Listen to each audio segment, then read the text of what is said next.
Friends, welcome back again in E notes. DOM का unit 4 पढ़ रहे थे फ्रिक्शन। पार्ट 2 में हम देखेंगे फ्लैट पिवट बियरिंग। ओके, तो फ्लैट पिवट बियरिंग स्टार्ट करने से पहले हम देखते हैं types of pivot bearing, collar bearing. Okay, तो पिवट बियरिंग एक्चुअल में होता क्या है? ठीक है, ये साफ्ट है, ये साफ्ट रोटेट हो रहा है किसी बियरिंग पे, तो उसके कारण जो एक्सियल फोर्स जो उस पर एक्ट होता है, ठीक है, एक्सियल फोर्स उस पर एक्ट होता है, तो उस एक्सियल फोर्स को टेक अवे करने के लिए हम एक बियरिंग यूज करते हैं साफ्ट के एंड पॉइंट पे। साफ्ट के एंड पॉइंट पे हम एक बियरिंग यूज करते हैं, या फिर एक पिवट, या फिर एक कॉलर, पिवट बियरिंग या कॉलर बियरिंग यूज करते हैं। ठीक है, तो देखो यहाँ पे क्या लिखा है, the rotating shaft are frequently subjected to an axial thrust, so the bearing surface such as pivot and collar bearing are used to take this axial thrust of the rotating shaft. Okay, now the bearing surface placed at the end of the shaft, वो bearing का जो surface है placed at the end of the shaft to take the axial thrust is known as pivot. Okay, अब कितने type के pivot bearing होते हैं? Flat pivot bearing, conical pivot bearing और truncated pivot bearing. Okay, flat pivot bearing कैसा होता है? देखो, ये आपका बियरिंग है और ये साफ्ट है। साफ्ट का जो एंड पोर्शन होगा एकदम फ्लैट होगा, ठीक है, और बियरिंग भी आपका क्या होगा, सरफेस फ्लैट होगा, तो फ्लैट पिवट बियरिंग। अब कॉनिकल पिवट बियरिंग में आपके साफ्ट के एंड पे कोन बना होगा, कॉनिक, और आपकी जो बियरिंग है उसके अंदर भी ऐसा कोन बना होगा। फॉर एग्जांपल देखो, अगर इस पेन को देखें तो इस पेन फ्लैट नहीं, ओवल शेप का है या फिर सेमी सर्कल शेप का है, तो इस पे जो बियरिंग लगेगा वो सेमी सर्कल शेप का लगेगा। ठीक है, तो जैसे ये है, ये फ्लैट है तो फ्लैट बियरिंग हमने यहाँ पे लगाया, कॉनिकल है तो कॉनिकल टाइप का पिवट बियरिंग यूज किया, ट्रंकेटेड है तो ट्रंकेटेड टाइप का हम यहाँ पे बियरिंग यूज किए और फिट कर दिए साफ्ट में। जो रोटेट हो तो एक्सियल जो फोर्स है वो बियरिंग कवर कर ले। ओके, ना कॉलर बियरिंग क्या होता है? The collar bearing is provided at any position along the shaft and bears the axial load on the matting surface. दो सरफेस के कारण जो उस पर एक्सियल फोर्स उस पर एक्ट होता है, उसको कम करने के लिए हम क्या करते हैं, उसमें कॉलर बियरिंग का यूज कर सकते हैं। और कॉलर बियरिंग साफ्ट के कहीं भी यूज कर सकते हैं। फॉर एग्जांपल ये हमारा बियरिंग है, ठीक है, तो हम साफ्ट में एक ये कॉलर कॉलर टाइप का बना दिए, कॉलर बियरिंग हमने इसमें लगा दिया। और वैसे ही जब बहुत सारे हमारे, ये हमारा है सिंगल फ्लैट कॉलर और ये हमारा मल्टीपल फ्लैट कॉलर, इसमें बहुत सारे कॉलर लगा दो साफ्ट में तो मल्टीपल फ्लैट कॉलर बन जाता है। ठीक है, ना अब स्टार्ट करते हैं हम लोग फ्लैट पिवट बियरिंग।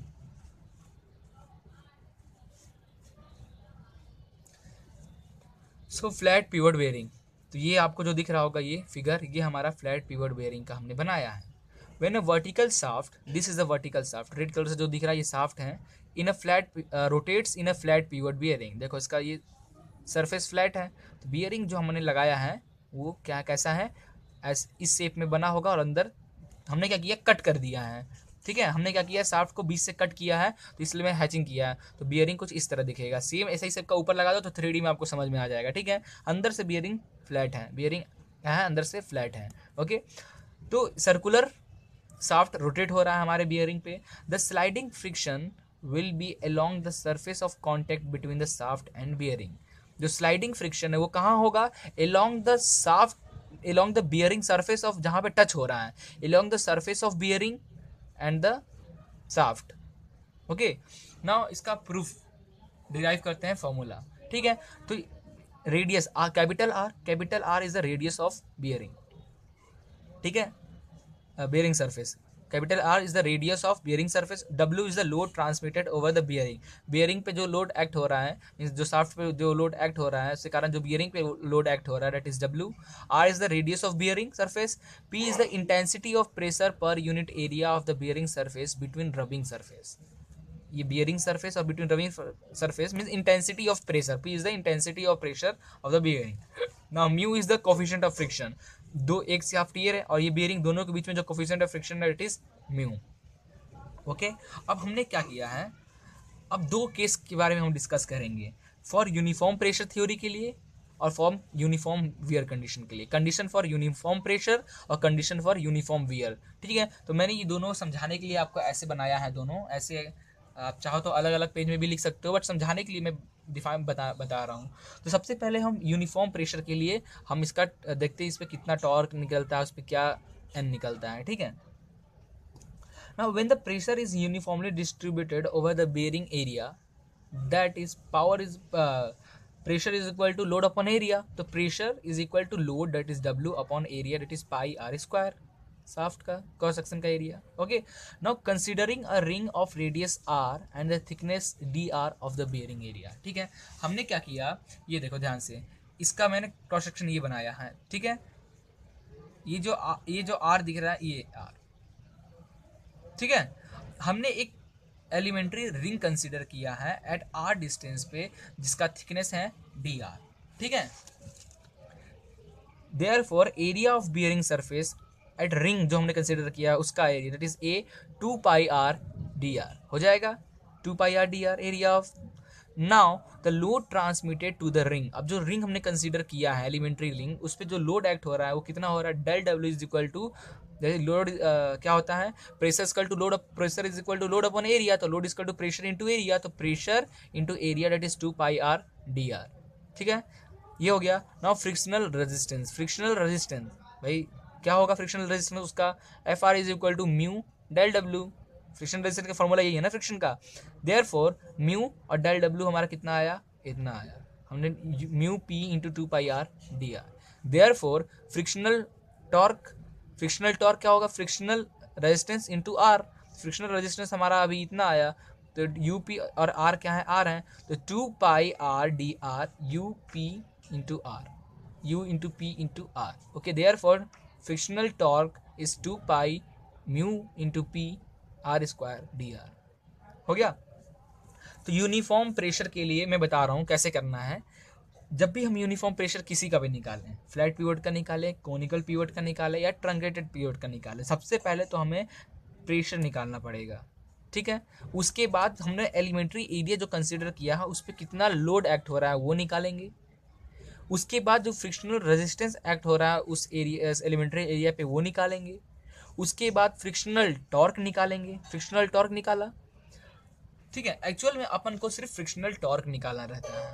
हमने फ्रिक्शनल टॉर्क का formula T R equal to F R into R. Frictional torque निकाला, एलिमेंट्री रिंग पे फ्रिक्शनल टॉर्क कितना एक्ट हो रहा है, तो होल पे कितना एक्ट होगा, तो हम उसे इंटीग्रेट कर देंगे 0 से आर तक में, हमारा टॉर्क निकल आएगा. ठीक है, तो अपने को मेन टी आर की वैल्यू चाहिए होती है तीनों कंडीशन में, फ्लैट पिवोट के लिए भी, कॉनिकल पिवोट के लिए भी और ट्रंकेट पिवोट के लिए. तो ये टी के लिए हमें एफ आर चाहिए, तो एफ आर जो है फ्रिक्शनल रेजिस्टेंस, उसके लिए हमें डब्ल्यू की वैल्यू चाहिए फॉर एलिमेंट्री रिंग के लिए. तो डेल डब्ल्यू कहाँ से निकलेगा, प्रेशर इंटू एरिया. प्रेशर तो सेम और एरिया ऑफ द रिंग हमने पुट किया. ठीक है, तो टाउ आर टी आर हमारा इतना आ गया. नाउ ये हो गया. Next condition, now integrating this equation within the limit from 0 to r from total frictional torque on the pivot bearing. therefore t is equal to 0 से r तक हमने उसे इंटीग्रेट कर दिया टोटल के लिए. अभी तक एलिमेंट्री के लिए हमने निकाला, रिंग के लिए निकाला था, अब टोटल के लिए 0 से r हमने इंटीग्रेट किया. तो ये 2 पाई म्यू पी बाहर हो गया, R square upon D R. तो R square upon D R को इंटीग्रेट करोगे तो आर क्यू अपॉन 3 हो जाएगा 0 से r. देयरफॉर अब ये 3 को इधर ले आओ, तो t is equal to 2/3 into pi into mu into P into R, capital R put करो आर क्यूब. ठीक है, तो अब जो आपने P निकाला था, डेट इज P कितना निकाला था, load upon area, W upon pi R square. P की जगह पर W upon pi R square आप पुट करोगे तो आपका जो फाइनल टॉर्क का फॉर्मूला आएगा 2/3 into mu omega mu W R. W is the load, तो T is equal to 2/3 into mu W R, ये मेन फॉर्मूला है. ठीक है, नाउ T की आपने फॉर एग्जाम्पल आपको बोल दिया क्वेश्चन में पावर निकालो बियरिंग का, तो पावर निकालने के लिए फॉर्मूला 2 पाई एन टी अपॉन 60 होता है. हमने आप टी का वैल्यू, टी डायरेक्ट टी की वैल्यू कैलकुलेट करो और टी की वैल्यू यहाँ पुट करो तो आपका पावर निकल जाएगा. और ये एन क्या है, speed of the shaft in RPM. Okay, तो कभी कभी पावर दिया होता है, टी निकालना होता है, स्पीड निकालना होता है, तो टी पुट करना, पावर पुट करना, एन आपका कैलकुलेट हो जाएगा. ठीक है, तो हर तीनों कंडीशन में आपको किसी तरह टोटल टी निकालना है, बस यही है. वियर के लिए भी, यूनिफॉर्म के लिए भी टी आपको निकालना है. और टी निकालने से पहले आप जो एलिमेंट्री एरिया का, एलिमेंट्री रिंग कंसिडर करते हो उसका फ्रिक्शनल टॉर्क निकालना होगा. ठीक है, ये था हमारा यूनिफॉर्म प्रेशर के लिए. नाउ यूनिफॉर्म वियर कंडीशन के लिए देखते हैं.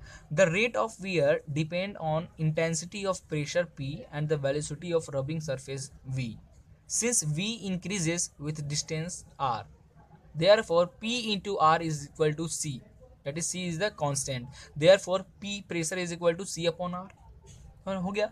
Now load transmitted to the ring, अभी हमने यहाँ पे लोड निकाला था P इंटू 2πr dr, तो वही same load P into 2πr dr। अब P की जगह पर बस हम ये वैल्यू पुट कर देंगे, क्योंकि वियर कंडीशन में हम देख रहे हैं, तो C upon R into 2πr dr। Okay, तो R से R कैंसिल, तो हमारा जो लोड आया 2πc dr। ठीक है, तो हमने W निकाल लिया। ठीक है, अब हम क्या कर रहे हैं, अब W को आप चाहो तो सेम जो हमारा W जो आया है, जो भी W आया है, आप ऐसे FR की जगह पुट कर लो डेल W, फिर आप TR निकालो। तो इससे अच्छा एक काम करते हैं हम लोग, डायरेक्ट डेल W को इंटीग्रेट कर देते हैं 0 से R तक। ठीक है, टोटल सरफेस पे जो लोड लग रहा है उसके लिए। तो टोटल इसको पुट किया वैल्यू 2πc बाहर, R आ जाएगा, dr integration of dr equal to R तक, तो 2πcr लोड आ गया हमारा।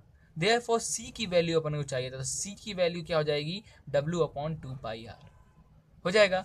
Now next, now we know that the frictional torque acting on the ring TR is equal to 2π mu PR square dr। कैसे frictional torque, अभी हमने इसमें निकाला था, यूनिफॉर्म प्रेशर कंडीशन में निकाला था, TR की वैल्यू ये थी ना। ओके, तो अब क्या करना है, इसमें हमने रखा देयरफॉर टोटल फ्रिक्शनल टॉर्क जो होता है इंटीग्रेट कर दे 0 से R, इसी वैल्यू को इंटीग्रेट कर दिया हमने। ठीक है, देखो ये था, तो यहाँ पे हमने क्या किया, P की जगह पर C/R पुट किया, C/R है तो एक R से एक R कैंसिल, तो ये फॉर्मूला हमारा बना। अब इसको टोटल, ये एलिमेंट्री एरिया पे निकल रहा था, तो टोटल निकालने के लिए हमने 0 से R इंटीग्रेट किया। ठीक है, 2π म्यू C बाहर हो गया, R स्क्वायर अपॉन 2, तो देखो 2π mu C into R square upon 2 which is equal to 2 से 2 cancel, pi mu C R square. अब आपका C, अभी जस्ट आपने C कैलकुलेट किया था, C कितना आया था हमारा, W अपॉन 2πr आया था। देयरफॉर C की जगह पे आप W अपॉन 2πr पुट करें, तो R से R कैंसिल, तो आपका वियर टॉर्क जो आएगा that is 1/2 mu WR। Okay, तो ऐसे कैलकुलेट करते हैं। तो pivot, flat pivot bearing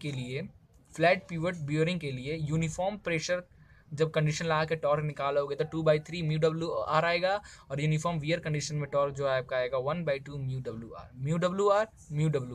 2/3 for uniform, 1/2 for wear के लिए। ओके, ना एक क्वेश्चन सॉल्व करते हैं हम लोग। A vertical shaft 150 mm in dia दिया है 150 mm, तो रेडियस हमने निकाल लिया 0.075 मीटर, रोटेटिंग एट 100 RPM, तो n is equal to 100 RPM on a flat end footstep bearing.